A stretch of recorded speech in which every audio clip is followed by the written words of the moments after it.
We provide you the platform to turn your dreams into reality. Give wings to your aspirations with KR Mangalam University.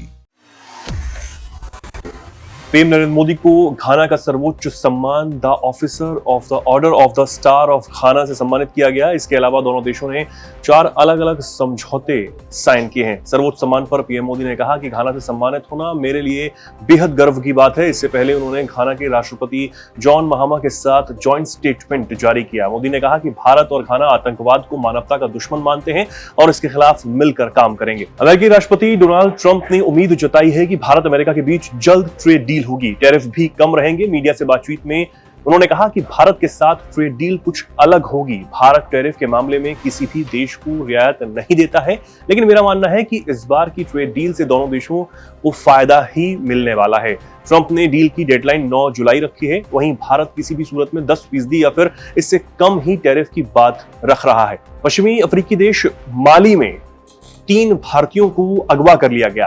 ये लोग एक diamond cement factory में काम करते थे। कुछ हमलावरों ने फैक्ट्री पर हमला कर 3 भारतीयों को जबरन बंधक बना लिया था। भारत सरकार ने इस घटना पर गहरी चिंता जताई है। विदेश मंत्रालय ने माली सरकार से भारतीयों की सुरक्षित और जल्द रिहाई के लिए हर संभव कदम उठाने को कहा है। भारतीय दूतावास बमाको में स्थानीय अधिकारियों और फैक्ट्री प्रबंधन के संपर्क में है। अमेरिका की स्पेस एजेंसी नासा जून 2026 में अपना पहला स्पेस स्टेशन मिशन लॉन्च करने जा रही है, जिसके लिए भारतीय मूल के अमेरिकी अंतरिक्ष यात्री अनिल मेनन का चयन हुआ है। मेनन जून 2026 में रूसी अंतरिक्ष एजेंसी रोसकॉस्मोस के सोयूज MS-29 यान से अंतर्राष्ट्रीय अंतरिक्ष स्टेशन के लिए उड़ान भरेंगे। इस मिशन में वो फ्लाइट इंजीनियर और एक्सपीडिशन 75 के क्रू सदस्य के रूप में शामिल होंगे। इस अभियान में रोसकॉस्मोस के 2 अंतरिक्ष यात्री भी शामिल रहेंगे। टीम 8 महीने तक ISS में अनुसंधान करेगी। भारतीयों के लिए UAE नई गोल्डन वीजा स्कीम शुरू करेगा। इससे भारतीयों को 23,30,000 रुपए की फीस जमा करने पर UAE का लाइफ टाइम गोल्डन वीजा मिल सकता है।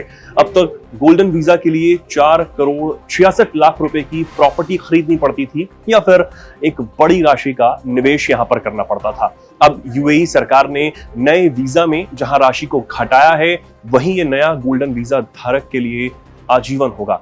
इधर गोल्डन वीजा की इस कैटेगरी के पहले चरण की शुरुआत 3 महीने में 5,000 भारतीयों के आवेदन की उम्मीद है। इजराइल ने गाजा में हमास के साथ युद्ध विराम प्रस्ताव को मंजूरी दे दी है। ये प्रस्ताव कतर की तरफ से दिया गया था।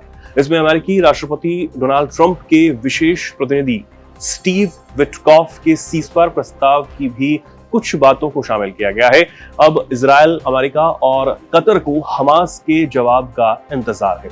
जेरूसलम पोस्ट ने बताया है कि हमास भी जल्द इस प्रस्ताव को स्वीकार कर सकता है। उस पर कतर का बहुत ज्यादा प्रेशर भी है। इससे पहले ट्रंप ने अपने ट्रुथ सोशल पोस्ट में हमास को चेतावनी देते हुए कह दिया था कि मुझे उम्मीद है कि हमास इस सौदे को स्वीकार कर लेगा, वरना उनके लिए हालात और ज्यादा खराब हो जाएंगे। महंगाई की मार झेल रहे पाकिस्तान ने एक बार फिर से अपने लोगों को एक बड़ा झटका दे दिया है और पाकिस्तान रेलवे ने पैसेंजर, एक्सप्रेस और मेल ट्रेनों के किराए में बढ़ोतरी का फैसला किया है। 15 दिनों के अंदर ये दूसरी बार बढ़ोतरी सरकार की तरफ से की गई है। डीजल की कीमतों में वृद्धि की वजह से पाकिस्तान रेलवे को हर महीने भारी नुकसान हो रहा है। एक्सप्रेस और पैसेंजर ट्रेनों के किराए में 2% की वृद्धि हुई है। अमेरिका की रूस से तेल या गैस खरीदने वाले देशों पर 500% तक का शुल्क लगाने वाले बिल पर विदेश मंत्री डॉक्टर एस जयशंकर ने बड़ा बयान दिया। भारतीय विदेश मंत्री ने अमेरिका के विवादित रूस संबंधी बिल को लेकर साफ कहा है कि अगर ये भारत के हितों को प्रभावित करता है तो उस स्थिति में इससे निपटा जाएगा। साथ ही उन्होंने कहा कि भारत इस बिल को लेकर पूरी तरह से सतर्क है। इंडोनेशिया के बाली रिजॉर्ट द्वीप के पास 65 लोगों को ले जा रही एक जहाज के डूबने से 4 लोगों की मौत हो गई। 29 लोगों को बचा लिया गया, जबकि 32 लोग अब भी लापता बताए जा रहे हैं। KMP टुनु प्रतामा जया नामक ये जहाज पूर्वी जावा के केतापांग बंदरगाह से बाली के बंदरगाह जा रहा था। ये 50 किलोमीटर का सफर था। रवाना होने के करीब 30 मिनट बाद ये डूब गया। जहाज पर करीब 53 यात्री और 12 चालक दल के सदस्य भी सवार थे। साथ ही 22 वाहन भी थे, जिनमें कई ट्रक भी शामिल थे। भारत और अमेरिका के बीच अगले 10 सालों के लिए मजबूत रक्षा साझेदारी का ऐलान कर दिया गया है।